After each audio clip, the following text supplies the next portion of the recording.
नमस्कार मित्रांनो, घरोघरी मातीच्या चुली या मालिकेत 28 जूनच्या भागात खूपच मोठा ट्विस्ट आलेला आहे. आता जानकीला सगळंच कळालेलं असतं की ही जी कोण बाई आलेली आहे घरात, पार्वती आई म्हणून, ती खोटी आहे आणि हे सगळं कारस्थान ऐश्वर्याने रचलेलं आहे असं सगळं आता जानकीला कळालेलं असतं.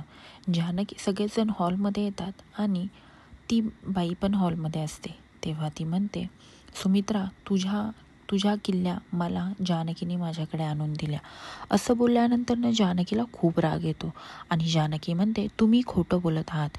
मी ह्या छाव्या तुम्हाला दिलेल्या नाहीत आणि मी तुम्हाला सांगते आई, ही बाई खरं तर आपली पार्वती आई नाहीच, ही बाई खोटी आहे आणि हे सगळं कारस्थान ऐश्वर्याचं आहे.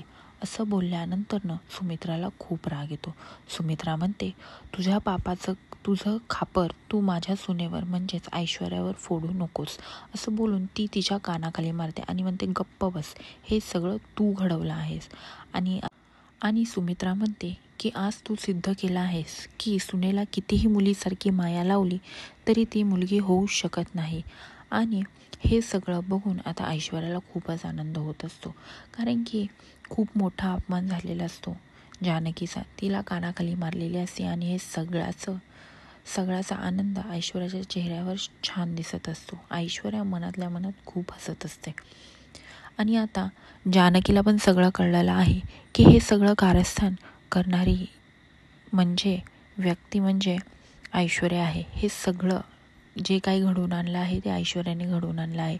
हे सगळं जानकी सिद्ध करू शकेल का आणि सगळ्या घरात सांगू शकेल का की हे जे काही आज आपल्या घरात घडलं आहे त्याला फक्त ऐश्वर्याच कारणीभूत आहे. हे पाहण्यासाठी विसरू नका घरोघरी मातीच्या चुली आणि माझ्या चॅनलला सबस्क्राईब करा. धन्यवाद.